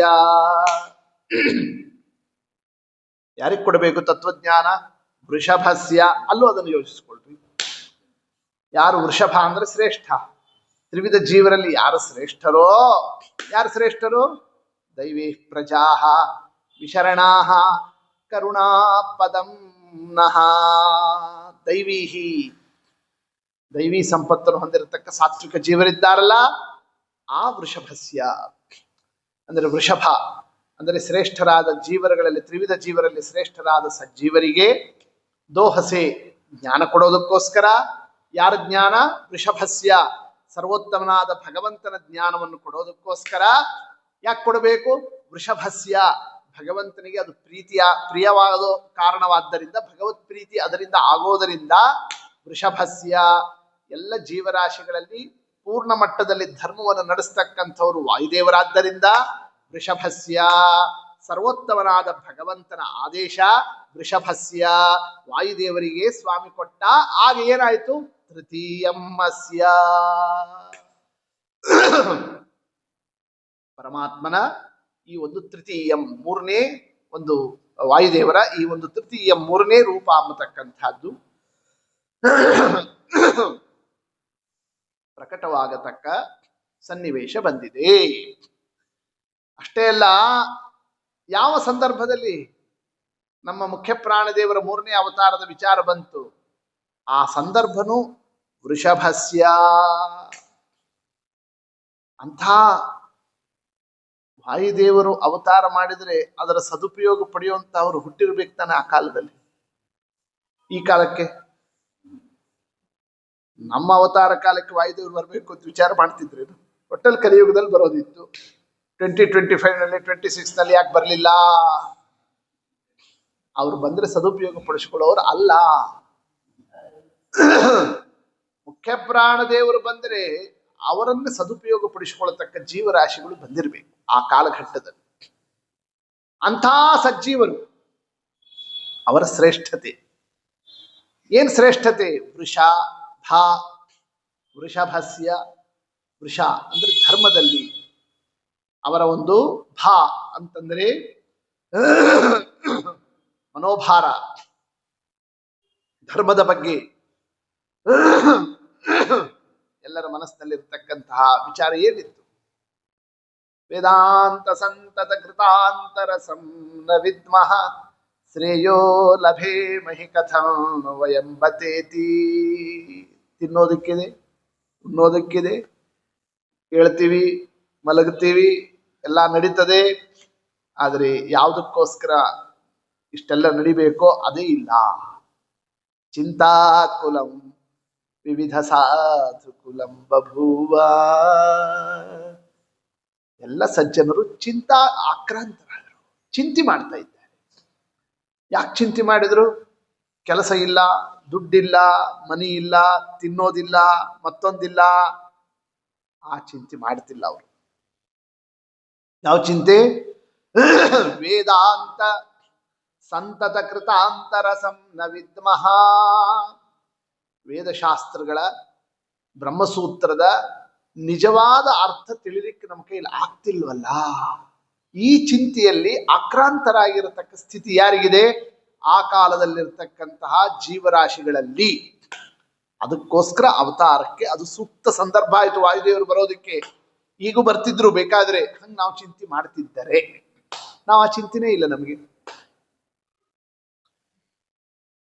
ಏನೂ ಇಲ್ಲ. ಆಗ ಸರ್ವಮೂಲ ಗ್ರಂಥ ಬಂದಿಲ್ಲ, ಟೀಕಾ ಗ್ರಂಥ ಇಲ್ಲ, ಟಿಪ್ಪಣಿ ಗ್ರಂಥ ಇಲ್ಲ, ಯಾವುದೂ ಇಲ್ಲ. ಆ ಸನ್ನಿವೇಶದಲ್ಲಿ ಇರೋದು ಬ್ರಹ್ಮಸೂತ್ರ, ಮಹಾಭಾರತ, ರಾಮಾಯಣ, ಭಾಗವತ, ಪುರಾಣ, ಇಷ್ಟೇ ಗ್ರಂಥಗಳು. ಅದರ ಜೊತೆಗೆ ಅದ್ವೈತ, ವಿಶಿಷ್ಟಾದ್ವೈತ, ಜೈನ, ಸಾಂಖ್ಯ, ಬೌದ್ಧ, ತಾರ್ಕಿಕ, ಥರ್ಥರಾವರಿ ಮತಗಳು, ವಿಚಾರಗಳು, ವಾಕ್ಯಾರ್ಥ ಮಾಡತಕ್ಕಂಥ ವರ್ಗದವರು ಸರಿಯಾಗಿರೋ ದಾರಿನೇ ಸಿಕ್ಕಿಲ್ಲ, ಒದ್ದಾಡ್ತಾ ಇರುವಂತಹ ಸನ್ನಿವೇಶ ಇದೆ. ಆಗ ಅವರು ಚಿಂತೆ ಮಾಡ್ತಾ ಕೂತಿದ್ದಾರೆ, ಸರಿಯಾಗಿರೋ ದಾರಿ ಬೇಕು ನಮಗೆ ಅಂತ. ಆದ್ರೆ ಎಲ್ಲ ಇದೆ, ಆದರೂ ನಮಗೆ ಚಿಂತೆ ಇಲ್ಲ. ನಾವಿನ್ನೂ ಓದ್ತಿಲ್ಲಲ್ಲ, ಮೋಕ್ಷ ಮಾರ್ಗ ಹಿಡಿದಿಲ್ಲಲ್ಲ, ನಾವು ಸನ್ಮಾರ್ಗದಲ್ಲಿ ನಾವು ಹೋಗ್ತಿಲ್ವಲ್ಲ. ಹಂಗೆ ಆಯುಷ್ಯ ಹೋಗ್ತಾ ಇದೆ. ಸೂರ್ಯೋದಯ ಆಯಿತು, ಸೂರ್ಯಾಸ್ತಮ ಆಯಿತು, ಸೂರ್ಯಾಸ್ತಮ ಆಯಿತು, ಸೂರ್ಯೋದಯ ಆಯಿತು, ಹಿಂಗೆ ಹೋಗ್ತಾ ಇದೆ. ಕಲ್ಪನಾನೇ ಇಲ್ಲ. ಎಷ್ಟು ದಿವಸ ಹೋಗ್ತಾ ಇದೆ, ಎಷ್ಟು ಕಾಲ ಹೋಗ್ತಾ ಇದೆ. ಹೋಗಿದ್ದು ಮತ್ತೆ ಬರೋದಿಲ್ಲ ಅಂತ ಗೊತ್ತು, ನಮ್ಮ ಶರೀರ ಹೋಗೋದು ಗೊತ್ತು, ಮುಕ್ತಾಯ ಇದೆ ಅಂತ ಗೊತ್ತು. ಬೇರೆದಕ್ಕಾದ್ರೆ ಇಷ್ಟು ಟೈಮ್ನಲ್ಲಿ ಮಾಡಿಬಿಡ್ಬೇಕು, ಇಷ್ಟು ಟೈಮ್ನಲ್ಲಿ ಈ ಕೆಲಸ ಆಗ್ಬಿಡ್ಬೇಕು, ಇಷ್ಟು ಟೈಮ್ನಲ್ಲಿ ಅದು ಮಾಡಿಬಿಡ್ಬೇಕು ಅಂತ ಎಲ್ಲದನ್ನು ಟಾರ್ಗೆಟ್ ಇಟ್ಕೊಂಡು ಮಾಡ್ತೀವಿ. ಸಾಯೋದ್ರೊಳಗೆ ಇಷ್ಟು ಮಾಡಬೇಕು ಅಂತ ಯಾವ ಟಾರ್ಗೆಟ್ ಇಲ್ಲ, ಯಾವ ಚಿಂತೆ ಇಲ್ಲ. ಮತ್ತೇನೋ ಅನ್ನ ಹುಳಿ ತಿನ್ನು, ಏಳು ಬೀಳು ಅಷ್ಟೇ. ಅಂದ್ಮೇಲೆ ಯಾಕೆ ಬರ್ತಾರೆ ನಮ್ಮ ಕಾಲಕ್ಕೆ ವಾಯುದೇವರು? ಶ್ರೀಮದಾಚಾರ್ಯರು ಈಗ ಯಾಕೆ ಬಂದಿಲ್ಲ ಅನ್ನೋದಕ್ಕೂ ಒಂದು ಉತ್ತರ ಬೇಕಲ್ಲ. ಅದನ್ನು ಹೇಳ್ತು. ವೃಷಭಸ್ಯ, ಸಜ್ಜೀವರಾದ ಮಾತ್ರಕ್ಕೆ ಸಾಲದ್ರು, ಸಜ್ಜೀವನ ಸಜ್ಜನಿಕೆ ಹೊರಗೆ ಬಂದಿರಬೇಕು. ಹಂಗಿತ್ತು ಆ ಕಾಲಘಟ್ಟದಲ್ಲಿ. ವಿವಿಧ ಸಾಧು ಕುಲಂ ಬಭೂವ, ಎಲ್ಲಾ ಸಜ್ಜನರು ಕೂಡ ಸ್ವಾಮಿ ನಮ್ಮ ಉದ್ಧಾರ ಮಾಡು, ಸನ್ಮಾರ್ಗವನ್ನು ತೋರಿಸು, ಜ್ಞಾನ ಭಾಗವನ್ನು ಕೊಡು, ವೇದಶಾಸ್ತ್ರಗಳ ವಿಚಾರವನ್ನು ಅರ್ಥ ಮಾಡಿಸು, ಮನುಷ್ಯ ಜನ್ಮ, ಬ್ರಾಹ್ಮಣ ಜನ್ಮ, ಸಾರ್ಥ ಸಾಧನವನ್ನು ಮಾಡಿಸು ಅಂತ ಎಲ್ಲರೂ ಬೇಡ್ಕೊಳ್ತಾ ಇದ್ರಲ್ಲ. ಆ ಸಂದರ್ಭದಲ್ಲಿ ದೋಹಸೆ ತೃತೀಯಮ್ಮಸ್ಯ, ದೋಹ ಪ್ರಪೂರಣಿ. ದೋಹಸೆ, ದೋಹ ಅಂದ್ರೇನು? ಕರಿಯೋದು. ಕರಿಯೋದ್ರೆ ಏನಾಗತ್ತೆ? ತುಂಬುತ್ತಾ ಬರುತ್ತೆ. ಒಂದೊಂದು ಕರಿದರೆ ಹಿಂಗೆ ಆಕಳ ಕೆಚ್ಚಲಿನ ಹಿಂಡದಂಗು ಪಾತ್ರೆ. ದೋಹ ಅಂದ್ರೇನು? ಪ್ರಪೂರಣೆ. ತುಂಬ್ತಾ ತುಂಬ್ತಾ ತುಂಬ್ತಾ ತುಂಬ್ತಾ ಅದು ಏನು ಹಾಲು ಹಿಂಗೆ ತುಂಬೋದಿದೆಯಲ್ಲ, ಅದಕ್ಕೆ ಕರಿಯೋದು ಅಂತ ಅನ್ನೋದರ್ಥ. ಹಂಗೆ ಆ ತುಂಬೋದಿದೆಯಲ್ಲ ದೋಹಸೆ, ಅದನ್ನು ತುಂಬಿಸಬೇಕು ಅಂತ ವಾಯುದೇವರ ಅವತಾರ. ಯಾವುದನ್ನು ತುಂಬಿಸಬೇಕು? ಹಿಂಗೆ ಚಿಂತಾಕ್ರಾಂತರಾಗಿರ್ತಕ್ಕಂಥವರ ಮನಸ್ಸಿನಲ್ಲಿ ಸಮಾಧಾನವನ್ನು ತುಂಬಿಸಬೇಕು. ಅದಕ್ಕೋಸ್ಕರವಾಗಿ ತೃತೀಯ, ಮೂರನೇ ರೂಪ ಬರ್ತದರೋ. ಯಾಕೆ ಚಿಂತೆ ಮಾಡ್ತೀರಿ? ಉತ್ಪತ್ಸತೆ ಜಗತಿ ವಿಶ್ವಜನೀನ ವೃತ್ತಿ, ವಿಶ್ವಜ್ಞಯೇವ ಭಗವಾನ್ ಅಚಿರಾದಿಹೇತಿ. ಅವತಾರ ಆಗ್ತದೆ ಇನ್ನು ಕೆಲವೇ ಸಮಯದಲ್ಲಿ. ಧ್ವಜಸ್ತಂಭವನ್ನು ಏರಿ ಪರಮಾತ್ಮ ಆ ಒಂದು ಅಸಮರ್ಥನಾಗಿರತಕ್ಕ ಪುರುಷನಲ್ಲಿ ನರ್ತನವನ್ನು ಮಾಡಿಸ್ತಾ ಜಗತ್ತು ನಿಬ್ಬೆರಗಾಗುವಂತೆ ಆ ಒಂದು ಉತ್ಸವ ವಿಶೇಷದಲ್ಲಿ. ಯಾವ ಉತ್ಸವ ಅದು? ಇದೇ ಮಕರ ಸಂಕ್ರಾಂತಿ, ಇದೇ ಸಂಭ್ರಮ, ಇದೇ ಉತ್ಸವ. ಅಂತಹ ಆ ಒಂದು ವಿಶಿಷ್ಟವಾದ ಕ್ರಮದಲ್ಲಿ ಅಲ್ಲೇನು ಅನಂತೇಶ್ವರ ದೇವಾಲಯದಲ್ಲಿ ನಡೆಯತಕ್ಕಂತಹ ನಾನಾ ವಿಧವಾಗಿರತಕ್ಕ ಭಗವಂತನ ದಿವ್ಯವಾದಂತಹ ಆ ಒಂದು ಸಂಭ್ರಮದ ವಾತಾವರಣ. ವೃಷಭಸ್ಯ ದೋಹಸೆ, ಪರಮಾತ್ಮ ಎಲ್ಲರಿಗೂ ದೋಹಸೆ, ಅವರ ಮನಸ್ಸನ್ನು ತುಂಬಿಸಿದ. ಈ ಆದೇಶವನ್ನು ಕೊಡೋ ಈ ಒಂದು ಅಶರೀರವಾಣಿಯನ್ನೇ ಆ ಕ್ರಮದಂತೆ ಆ ಸಂದರ್ಭದಲ್ಲಿ ನುಡಿತಾ ಎಲ್ಲರೂ ಆ ನೆಮ್ಮದಿಯನ್ನು ಹೊಂದಿದರು. ಆಗ ವಾಯುದೇವರ ತೃತೀಯ, ಮೂರನೇ ರೂಪ ಪ್ರಕಟ ಆಗತಕ್ಕ ಸನ್ನಿವೇಶ ಆಗಿದೆ. ಎಲ್ಲ ಅವತಾರ ಮಾಡ್ತಾರೆ. ವಾಯುದೇವರು ಹುಟ್ಟಬೇಕಾದರೆ ಹುಟ್ಟುವಂತಹ ಸ್ಥಳ ಯಾವುದು? ಹುಟ್ಟೋ ಮನೆ ಯಾವುದು? ಹುಟ್ಟತಕ್ಕಂತಹ ತಂದೆ ತಾಯಿಗಳು ಯಾರು? ಯಾಕೆ ಅವು ಯಾವುದು ಇಲ್ಲದೇನೆ ಸುಮ್ಮನೆ ಕೆಳಗಿಳಿದು ಬಂದರೆ ಅದು ಅವತಾರ ಅಂತ ಆಗೋದಿಲ್ಲ. ಈ ಒಂದು ಕ್ರಮವನ್ನು ತೋರಿಸಬೇಕಾದರೆ ಅವರು ಯಾರಿರಬೇಕು? ವೃಷಭಸ್ಯ, ಅವರು ಆ ಕಾಲದಲ್ಲಿರ್ತಕ್ಕಂತಹ ಎಲ್ಲ ಸಾಧಕರಲ್ಲಿ ಇನ್ನೂ ಅವರಿಗಿಂತ ಶ್ರೇಷ್ಠ ಸಾಧಕರಿದ್ದಿದ್ರೆ ಅಲ್ಲೇ ಹುಟ್ಟುತ್ತಿದ್ರು ವಾಯುದೇವರು. ಅಂದಲ್ಲಿ ಎಲ್ಲರಿಗಿಂತ ಉತ್ತಮ ಸಾಧಕರು ಯಾರಾಗಿದ್ದಾರೆ? ಅವರು ಮಧ್ಯಗೆ ಭಟ್ಟ ದಂಪತಿಗಳು ಸುವಿಮಲಾನ್ವಯ ಲಬ್ಧ ಜನ್ಮ ಸನ್ಮಧ್ಯ ಗೇಹ ಕುಲ ಮೌಲಿ ಮಣಿ ದ್ವಿಜೋ ಭೂತೆ. ಏನು ಶ್ರೇಷ್ಠತೆ? ಯಾವ ಶ್ರೇಷ್ಠತೆ ಬೇಕು? ಉತ್ತಮರಾಗಿರತಕ್ಕ ವ್ಯಕ್ತಿಗಳು ಮನೆಯಲ್ಲಿ ಹುಟ್ಟಬೇಕು ಅಂತ ಆದರೆ ಆ ಮನತನದಲ್ಲಿ ಯಾವ ಶ್ರೇಷ್ಠತೆ ಬೇಕು? ಸುವಿಮಲ ಅನ್ವಯ ಲಬ್ಧ ಜನ್ಮ. ನೋಡಿ, ಅಂತಹ ಶಬ್ದ ಇಟ್ಟಿದ್ದಾರೆ ಮಧ್ವಿಜಯದಲ್ಲಿ. ಅನ್ವಯ ಅಂದ್ರೆ ವಂಶ, ವಂಶಶುದ್ಧಿ ಇರಬೇಕು, ಅದು ಮೊದಲನೇ ಶ್ರೇಷ್ಠತೆ. ಸದ್ವಂಶ ಇರಬೇಕು, ಮಾತೃವಂಶ ಪಿತೃವಂಶ. ನ್ಯಾಯಸುಧಾದಲ್ಲೂ ದ್ವಿತೀಯಾಧ್ಯಾಯದಲ್ಲಿ ಈ ಮಾತನ್ನು ಹೇಳ್ತಾರೆ ಟೀಕಾಕೃತ್ಪಾದರು. ಅಧಿಕಾರ ಇದ್ದರೆ ವೇದಶಾಸ್ತ್ರಗಳ ಫಲ ಸಿಗ್ತದೆ ಅಂತ ವಿಚಾರ ಬಂದಾಗ, ಏನು ಅಧಿಕಾರ ರೀ, ಅಧಿಕಾರಿಯಾಗಿರ್ಬೇಕು ಅಧಿಕಾರಿಯಾಗಿರ್ಬೇಕು ಅಂತ ನೀವು ಅಂತಿರಲ್ಲ, ಫಲ ಸಿಗ್ತಾ ಇಲ್ಲ, ಯಾಕೆ ಸಿಗ್ತಾ ಇಲ್ಲ ಅಂತ ಅನ್ನೋ ಪ್ರಶ್ನೆ ಬಂದಾಗ, ಲಭ್ಯತೆ ಅಧಿಕಾರ, ಅಧಿಕಾರದಿಂದ, ಅಧಿಕಾರ ಇದ್ರೆ ಇದೆಲ್ಲವೂ ಸಿಗ್ತಾವೆ ಅಂತಂದಾಗ ಏನಂತ ಆಕ್ಷೇಪ ಅಂತ, ಅಧಿಕಾರಿಗಳೇ ಇಲ್ಲ ಅಂತಂತ ಆಕ್ಷೇಪ ಮಾಡಿಬಿಟ್ಟ ಆ ಸಂದರ್ಭದಲ್ಲಿ ಶ್ರೀಮದಾಚಾರ್ಯ ಎದುರಿಗೆ. ಗೋಮತ್ಯಾಸ್ತಟ ನಿಕಟೆಚ್ಛ ಕೀರ್ತಿ ಚಂದ್ರ ವಿಶ್ವಜ್ಞಂ ಕ್ಷಿತಿಪತಿರಂತ್ಯ ವರ್ಣ ಜನ್ಮ ವಿದ್ವೇಷ್ಟ ಉನ್ಮತ್ತ ಪ್ರಲಪಿತವನ್ನ ತದ್ಧಿಮಾನಂ. ಉನ್ಮತ್ತ ವಾಕ್ಯ, ವೇದವಾಕ್ಯಗಳು, ಯಾಕೆ ಫಲ ಏನು ಬರೋದಿಲ್ಲ ಅಂತ ಹಿಂಗ ಆಕ್ಷೇಪವನ್ನು ಮಾಡಿದಾಗ ಅದಕ್ಕೆ ಶ್ರೀಮದಾಚಾರ್ಯ ಎಂದರು, ಲಭ್ಯತೆ ಅಧಿಕಾರ, ಅಧಿಕಾರ ಇದ್ದವನಿಗೆ ಸಿಗ್ತದೆ ಅಂತಂದ್ರು. ಇದೊಂದು ಸುಳ್ಳು ಅಂತ ನಾವು ಈ ಅಧಿಕಾರ ಅಂತಂತ ಹೇಳ್ತೀರಿ. ಏನು ಅಧಿಕಾರ ಅಂದ್ರೆ ಇದು ಎಲ್ಲ ಇದೆ, ಎಲ್ಲ ಅಧಿಕಾರ. ಏನು ಬೆಳಗಿನ ಜಾವ 4 ಗಂಟೆಗೆ ಹೇಳ್ಬೇಕಾ ಹೇಳ್ತೀವಿ, ಎಷ್ಟು ಮುಳುಗ್ ಹಾಕ್ಬೇಕಾ ಮಾಡ್ತೀವಿ, ಜಪ್ ಮಾಡ್ಬೇಕಾ ಮಾಡ್ತೀವಿ, ಏನೇನು ಹೇಳ್ತಿರೋ ಎಲ್ಲ ನಾವು ನೀವು ಹೇಳ್ದಂಗೆ ಮಾಡ್ತೀವಿ. ಅಧಿಕಾರಿಗಳಾಗಬೇಕು ಅಂದ್ರೆ ಏನ್ ಬೇಕೆಲ್ಲ ಹೇಳ್ತೀವಿ, ಯಾಕಾಗ್ತಿಲ್ಲ? ಅಧಿಕಾರ ಅದು ಆರಂಭ ಆಗೋದು ಎಲ್ಲಿಂದ? ಸುವಿಮಲಾನ್ವಯ ಲಬ್ಧ ಜನ್ಮ, ಸದ್ವಂಶ ಇರಬೇಕು. ಏನು ಸದ್ವಂಶ ಅಂದ್ರೆ ಏನು? ವಂಶಶುದ್ಧಿ ಅಂದ್ರೆ ಏನು? ಮೊದಲು 7 ತಲೆಮಾರು, ಆಮೇಲಿಂದ 7, ಆಮೇಲಿಂದ 7, ಒಟ್ಟು ಎಷ್ಟಾಗ್ತದೆ? 21 ಆಗ್ತದೆ. ಮೊದಲು 7ಗೆ 10 ದಿವಸ, ಆಮೇಲೆ 3 ದಿವಸ, ಆಮೇಲೆ 1 ದಿವಸ ಅಂತಿದೆ ಶೌಚ ಅನುಷ್ಠಾನ ಮಾಡಬೇಕಾದ್ರೆ. ನೋಡಿ, ಅಲ್ಲಿ ತನಕ ಇರೋರ ಸಂಪರ್ಕ ಇರ್ತದೆ ಇವನಿಗೆ.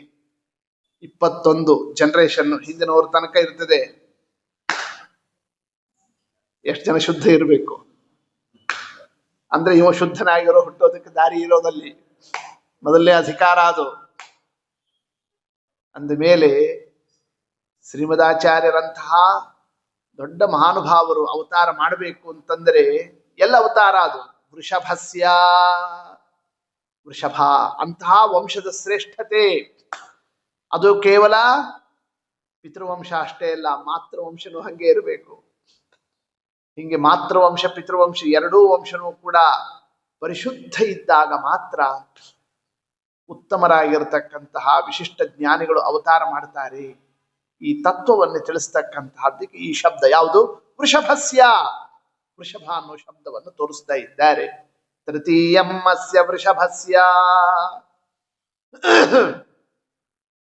ಅಂಥ ವಂಶಶುದ್ಧಿ ಇಟ್ಕೊಂಡು ಒಳ್ಳೆ ವಂಶದಲ್ಲೇನೆ ವಸಿಷ್ಠರು, ವಿಶ್ವಾಮಿತ್ರರು, ಭರದ್ವಾಜರು, ಕೌಶಿಕರು, ನಾನಾ ದೊಡ್ಡ ದೊಡ್ಡ ಋಷಿಗಳ, ಮುನಿಗಳ, ಜ್ಞಾನಿಗಳ ಶರೀರ, ಅವರು ಹಾಕಿಕೊಟ್ಟಿರತಕ್ಕ ಈ ಒಂದು ಶರೀರದ ಪರಂಪರೆಯಲ್ಲಿ ಈ ಶರೀರದ ಸೌಭಾಗ್ಯ ದೇವರು ಕೊಟ್ಟ ಅಂತಹ ಶರೀರ ಇಟ್ಟುಕೊಂಡು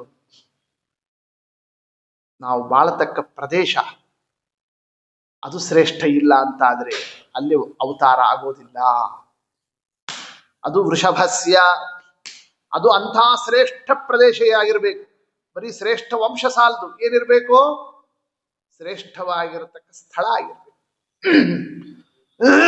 ಆಗ ಬಂತು. ಹಂಗಾರೆ ಕನಿಷ್ಠ ಇದ್ರೆ ತಾನೆ ಶ್ರೇಷ್ಠ. ಇರೋದು ಒಂದೇ ಆಗಿಬಿಟ್ರೆ ಆಗ ಶ್ರೇಷ್ಠ ಕನಿಷ್ಠ ಅನ್ನೋ ವಿಭಾಗ ಎಲ್ಲಿ? ವೃಷಭಸ್ಯ ಎಲ್ಲಿ ಅವತಾರ? ಶ್ರೇಷ್ಠವಾದ ಸ್ಥಳ. ಯಾವುದು ಶ್ರೇಷ್ಠ ಸ್ಥಳ? ಮಧ್ಯೇಪಿ ಕರ್ಮಭುವಿ ಭಾರತ ನಾಮ ಖಂಡೇ. ಭರತಖಂಡ ಅದು ಶ್ರೇಷ್ಠ, ಅದು ಕರ್ಮಭೂಮಿ. ಇದನ್ನೆಲ್ಲ ಹೇಳಿದ್ರು ವೃಷಭಸ್ಯ. ಆ ಶಬ್ದ ಒಂದು ಇಟ್ಕೊಂಡು ನೋಡ್ರಿ ಎಷ್ಟು ಅಂಶವನ್ನು ತಿಳಿಸ್ತಾ ಇದ್ದಾರೆ. ಯಾರು ನಮ್ಮ ಮಧ್ವಿಜಯದಲ್ಲಿ ಶ್ರೀಮದ ಪಂಡಿತಾಚಾರ್ಯರು, ನಾರಾಯಣ ಪಂಡಿತಾಚಾರ್ಯರು. ವೃಷಭಸ್ಯ ಅವರು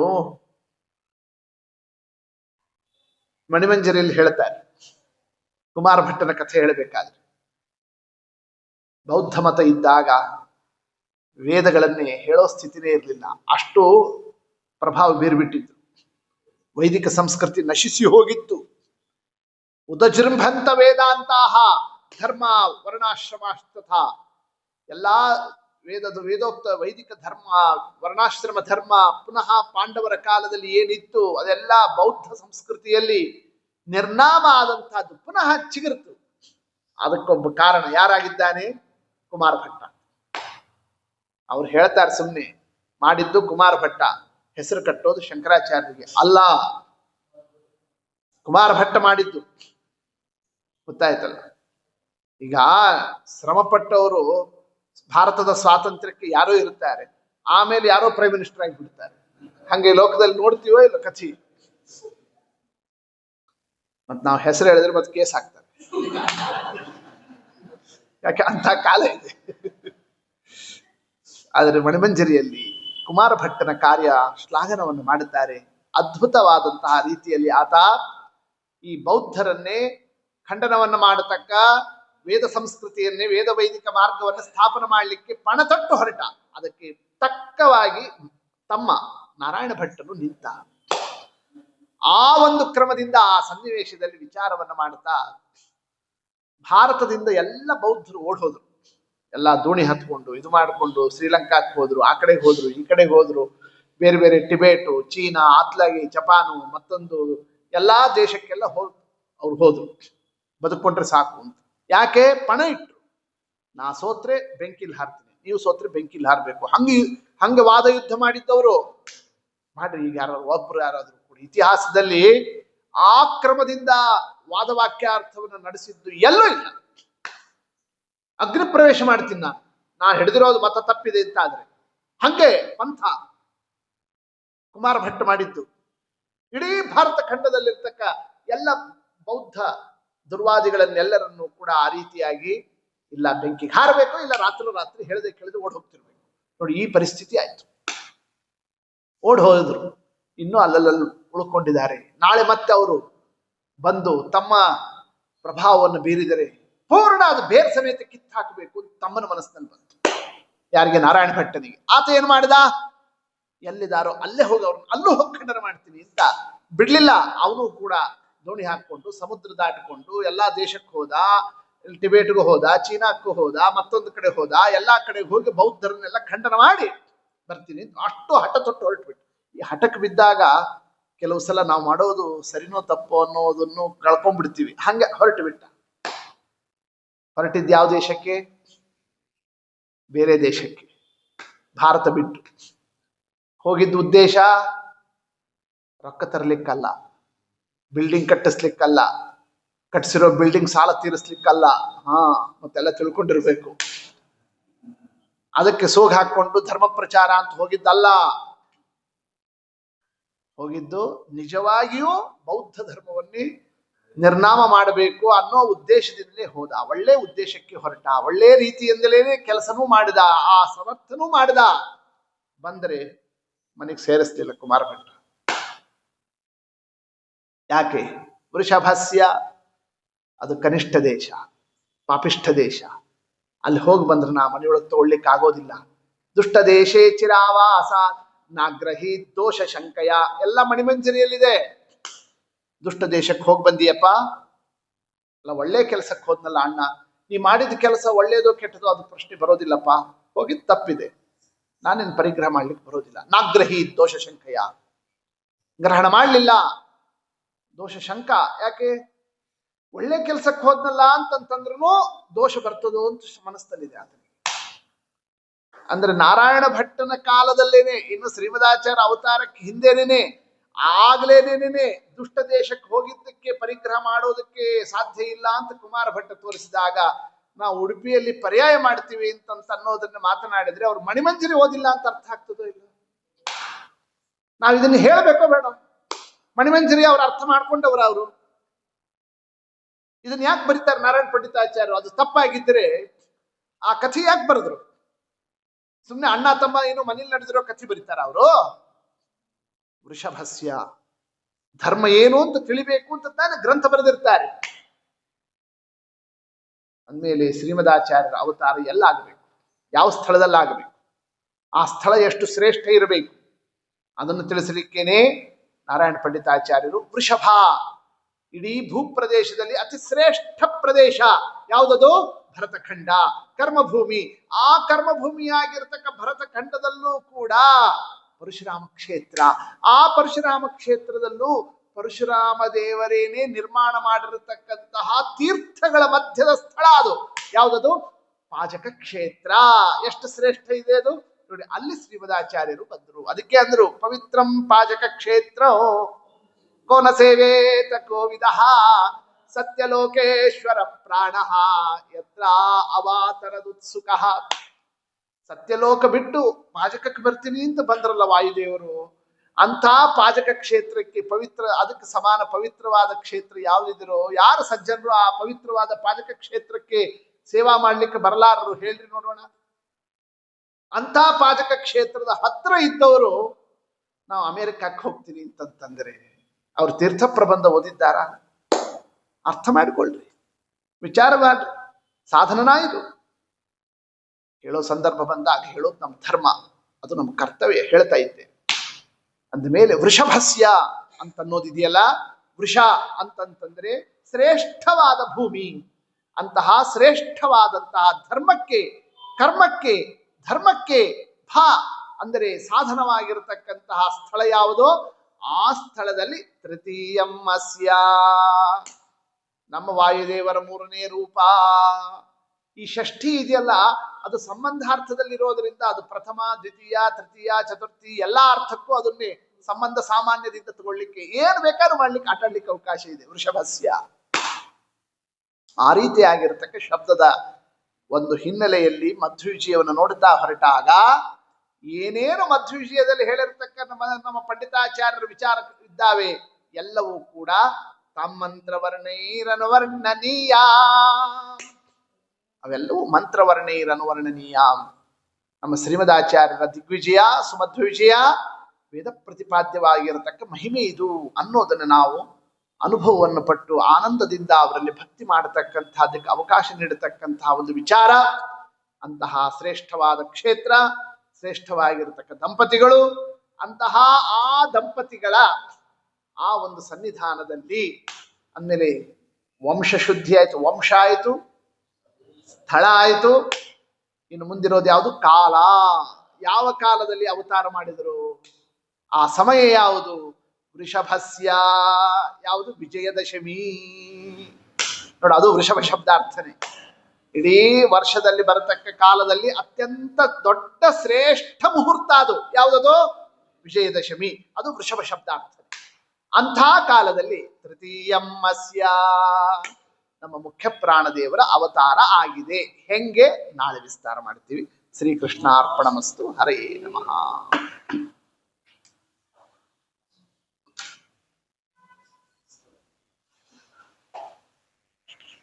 ನಾಳೆ